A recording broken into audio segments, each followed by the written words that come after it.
Asifiwe. Na kusalimu kwa jina la Yesu Kristo wa Nazareti. Kwa majina yangu naitwa Mchungaji Jackson Kumar. Leo nakuja na kichwa cha ujumbe kilichosema Waislamu watano ambao walitokewa na Yesu kuja kwenye Ukristo. Waislamu watano ambao walitokewa na Yesu kuja kwenye Ukristo Tanzania. Waislamu watano ambao pia ni maarufu hapa Tanzania, Muislamu wa kwanza ambaye alitokewa na Yesu kuja kwenye Ukristo alikuwa ni Rose Muhando. Naposema kwamba ni wa kwanza haina maana kwamba yeye Tanzania ndo alikuwa wa kwanza, hapana. Ni orodha tu, nimeamua tu kumweka mimi mwenyewe binafsi kwamba awe wa kwanza. Ni Rose Muhando.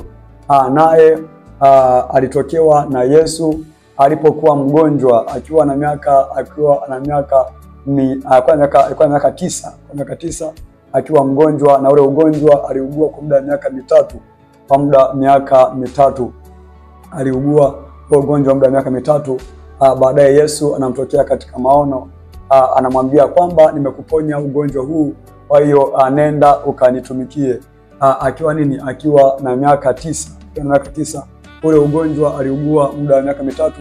Kwa hiyo ukichukua miaka 9 jumlisha miaka mitatu inakuwa miaka 12. Kwa hiyo Rose Muhando alitoka kwenye Uislamu akiwa ana miaka 12, akaja kumtumikia Yesu, na alianza akiwa kama mwalimu wa kwaya ya mtakatifu Maria ambayo ipo Dodoma, lakini yeye ni mzaliwa wa Morogoro, na amezaliwa mwaka wa 1976. Amezaliwa mwaka wa 1979. Kwa hiyo huyo alikuwa kwenye orodha yangu, nimeamua kumweka wa kwanza. Huyo ni Yesu mwenyewe alimtokea. Hakuna mwinjilisti ambaye alimwendea kumhubiri, ila ni Yesu yeye mwenyewe alimtokea, akamwambia kwamba ugonjwa huu amemponya, kwa hiyo aende kumtumikia Yesu.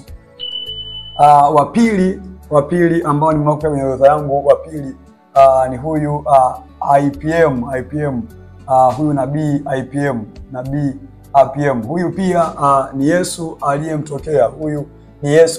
Hakuna mwinjilisti ambaye alikumhubiri kwamba akamwamini. Ni Yesu ambaye alimtokea akiwa msikitini, akaona mwanga, na Yesu akaanza kujitambulisha.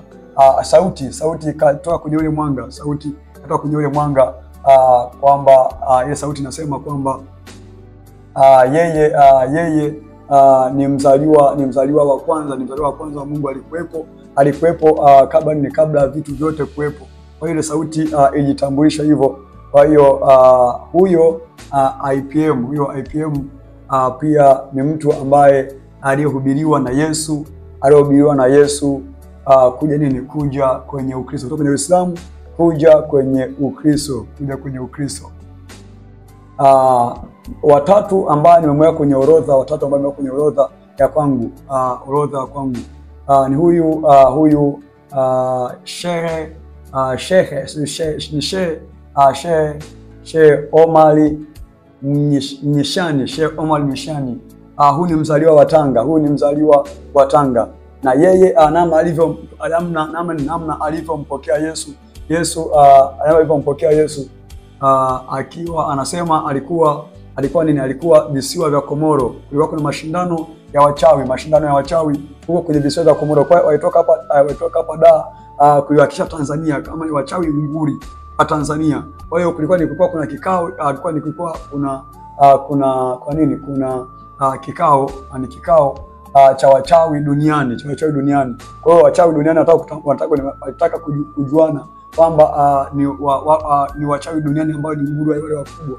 Kwa hiyo mojawapo waliochaguliwa Tanzania kwenda huko visiwa vya Komoro, ambapo kwa kufanyika mkutano wa wachawi wa dunia.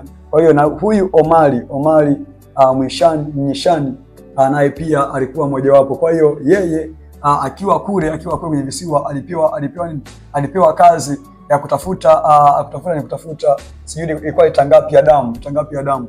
Kwa hiyo akiwa kule anamwambia kwamba sasa akatafute damu kwenye ile nchi ya ugeni, kwenye visiwa vya Komoro, nchi ya ugeni. Kwa hiyo akiwa kule akatafuta damu, ndipo kwa ushuhuda wake ndipo kuna mzungu ambaye alikuwa atafuta damu. Alienda mpaka baharini, akaona kwamba akaona mtumbwi ama boti ama anasema ilikuwa ni boti, haikuwa meli, ilikuwa ni boti usiku.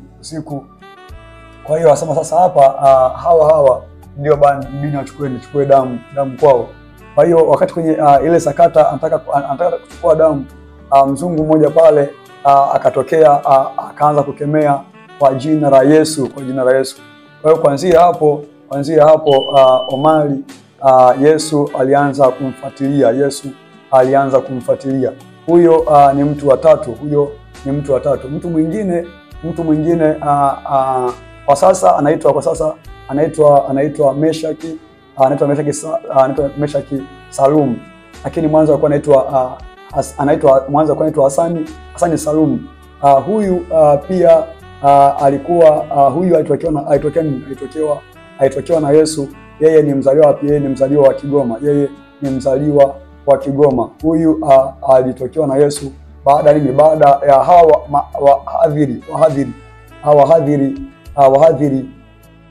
wahadhiri wa Kikristo kuwa na mkutano Kigoma. Kwa hiyo wale wahadhiri wa Kiislamu wakaanza kutaka kuwachezea. Kwa hiyo mmoja wapo ambao aliotumwa alikuwa ni huyo Hasani Salum, ambaye sasa ni Meshaki Salum. Kwa hiyo yeye pia alipokuwa naenda sasa kwenye hiyo nyumba ambayo hao wahadhiri wa Kikristo wapo, alikuwa anakuta jiwe kubwa, nyumba hawaioni ila wanaona jiwe. Kwa hiyo huyo, kuanzia hapo Yesu alianza kufuatilia maisha yake. Huyo ni wanne. Na watano anaitwa kwa sasa anaitwa Yohana Ramadhani. Lakini mwanzo alikuwa anaitwa Omar Ramadhani. Huyu ni mzaliwa wa Zanzibar. Huyu pia Yesu alimtokea akiwa ndani ya ndege, anaenda alikuwa Marekani, sio kwa Marekani kwani wapi, lakini Yesu alimtokea akiwa ndani ya ndege, anakwenda kwenye mambo haya ya mihadhara, akiwa anaenda huko. Yesu alimtokea akiwa kwenye ndege. Kwa hiyo hawa ni watano. Wapo wengi ambao Yesu amewatokea, lakini kwa Tanzania ambao naweza kuwafahamu kwa haraka ni hao watano, na wengine wengi ambao sijawataja, kama watakuwepo, kama nikipata taarifa zao, nadhani pia nitakuletea kwamba uendelee kuwajua hawa ambao walipata neema Yesu yeye mwenyewe kuwahubiria. Kwa hiyo hawa hawakuhubiria na wainjilisti, kama mwinjilisti ama sio asikia nyimbo ama asikia mhubiri akihubiri. Hapana, hawa ni Yesu yeye mwenyewe alizihirisha nguvu zake. Wakampokea na wakamwamini. Na kama tunavyojua hawa wenzetu kuja kwenye upande wa Kristo, yani ndio maana Yesu inabidi ahusike yeye mwenyewe, kwa sababu wameshamedheshwa vitu vingi. Kwa hiyo wanajua kwamba Ukristo ni dini ya uongo. Na Wakristo wote wanakwenda motoni. Kwa hiyo vyovyote vile kumtoa kule ni vigumu sana, mpaka Yesu yeye mwenyewe ahusiki. Kwa hiyo hao ni Waislamu watano ambao walikuja kwenye Ukristo baada ya Yesu yeye mwenyewe kuwatokea ama